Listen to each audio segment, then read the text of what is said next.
Hey everyone, Morgan here. So we're on page 11 of the Stoichiometry lecture for AP Chemistry. And what we're going to do is talk about a very classic example of a gravimetric analysis lab.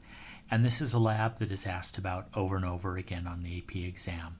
And this example that I'm going to give you hits all of the high points of that experiment, but there are going to be differences in different versions about which compounds are used and things along those lines. But the procedure is still pretty much the same. So we have a solid sample, and it contains barium carbonate, but it also contains other stuff. And we want to find the percent of barium in that compound. Okay? So what we would do is we would find the mass of the barium carbonate sample, the rock, let's say, that we are dealing with. And then we're going to put that into a beaker and we're going to react it with hydrochloric acid. Now, what will happen here is the barium carbonate that's present will react with the HCl, and it's going to form barium 2+ ions. It's going to form chloride ions. We'll need a 2 there. Okay. Since it's a carbonate, it's going to form carbon dioxide and it's going to form water. And then the other thing I'm going to say here is stuff. We have other, we can call them impurities, things that are present inside of that sample. And the point of this lab is to get rid of them and to isolate just the barium ion itself. Now the carbon dioxide can float away, not a problem, that's a gas. When you pour out of the beaker, it'll just go away. So now, to isolate the barium ion away from the chloride ion, we can precipitate it with sulfate ion. We'll add something that's got sulfate, probably a sodium sulfate would be a good example. Something that's very soluble. I'm sorry, SO4. Okay, so now we've precipitated BaSO4. It's a solid. Okay, but it's still mixed in with this water, maybe some excess hydrochloric acid, maybe some other stuff, probably some other stuff, and perhaps even a little bit of CO2 still just sitting around in the beaker itself. Okay, so what have we got in there? We got BaSO4. We've got water. We've got maybe some CO2, probably some sodium ions because we use sodium sulfate, okay? We've got some chloride ions, okay? And I'm just going to say maybe other impurities stuff. Now, carbon dioxide, sodium ion, chloride ions, these things are all soluble in water, okay? The solid is the barium sulfate. So what we would do at this point is we'd just take a beaker, put a funnel in there, okay? And then we can line the funnel with some filter paper. And we would find the mass of the dry filter paper to begin with. And then slowly pour all of this in there. And what'll come through would be the water and anything soluble in the water, like sodium ions, chloride ions, etc., any other ions that might be present, okay? And hopefully all we're collecting there then in the filter paper is barium sulfate, okay? We'll wash it several times. And that's just a distilled water wash over the top. Let the distilled water pass its way through. Okay, now you've got your barium sulfate, but it's wet. So what we do is we dry it. Typically we would put that in an oven, perhaps even overnight. Okay, it is possible to use something called a desiccator, and that desiccator is a big jar, In the bottom of it, we would put a substance that absorbs water nicely. You see these people even have them in their bathrooms and their kitchens. Okay, a commercial name for it is damp rid, or in laboratory terms they call it dry right. Okay, and then a lid goes over the desiccator, and you can let that sit there. It's not the most efficient way of doing it. The oven gets it dry much faster, and in the lack of an oven, I've actually done this experiment where we put them out in the sunshine and we just let them dry for an hour, and that got them dry enough. Okay, so once you have your dry sample, you're going to find its mass. Often what people will do is find the mass multiple times and have multiple drying sessions in there. Okay, and what we do is we look at the data, and we have 2.789 grams after the first drying, 2.651 grams after the second. What that tells us is it was not completely dry the first time. And then after the third drying, 2.652. That does not mean it got wet again.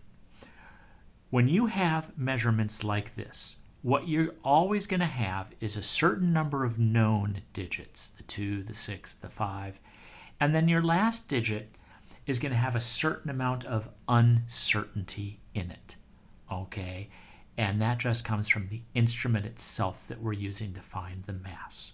So these two numbers are essentially the same number. And that's important to know, that the last digit is always a bit uncertain.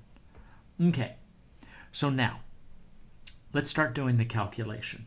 What we're going to start with is the 2.652 grams of our final product in filter paper, and then we will subtract the mass of the filter paper from before.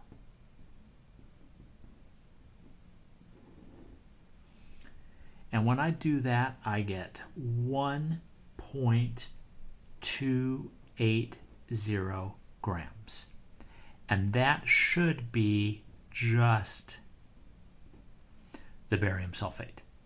Okay? Now, I can do some stoichiometry here. Typical roadmap problem. 1 mole of BaSO4 has a molar mass of 233.40 grams. Then I can say that 1 mole of BaSO4 contains 1 mole of the barium ion. Okay? And 1 mole of barium ion has a mass of 137.33. That's straight off the periodic table, and if you're asking or wondering, but it's charged, it's not just Ba that shows on the periodic table. The difference of 2 electrons is not going to change this molar mass at all. Don't worry about that. Okay? Now, this comes out, once I've done my canceling, to double check I set everything up correctly. This comes out to be 0.7531 grams of barium. Now that's the amount of barium that's in the barium sulfate, but that's also the amount of barium that was in the original sample of barium carbonate. Okay, because all of the barium in that original sample ended up becoming barium sulfate. So I can take the 0.7531 grams, divide it by the mass of the original sample, 9.743, multiply by 100%, and this tells me that it was about 7.73% originally. Okay? Now, this is a very typical lab. You might do it with barium. You're more likely going to do it with calcium, which is much less toxic. Okay? And you'll find that percentage that's in that original sample. Then, what is very typical after that are some follow-up questions that ask about potential problems that developed. What would happen to the percent of barium if the filter paper was not totally dried? So what you want to do at this point is start to think about which one of these numbers is going to be different. And actually, we've got the data right here to show us. What if we only dried it once, 2.789? Okay. Now, that means when I take this difference here, I'm going to have a larger number on the top. That's going to give me a larger number or a larger mass of barium sulfate, which gives us a larger mass of the barium ion, which means the percentage is going to be too high. The percent is too high due to extra mass from the water. Okay? Now, second scenario. What would happen to the mass percent of barium if both products were insoluble? See, because I talked up here in my original reaction about the chloride, and then when we added the sodium sulfate, sodium and chloride, all being soluble, which meant that it all flowed through the filter paper with the water, and all I isolated was barium sulfate. But what if there's a second precipitate? It's going to get stuck in that filter paper also. So again, the percentage would be too high because this final number here would contain more than just barium sulfate precipitate. There'd be another precipitate. Okay? It's basically the same reasoning. There is stuff on or in the filter paper that is not actually the intended product, which in this case was barium sulfate. Okay, that's it. Thanks for tuning in. This is Morgan signing off.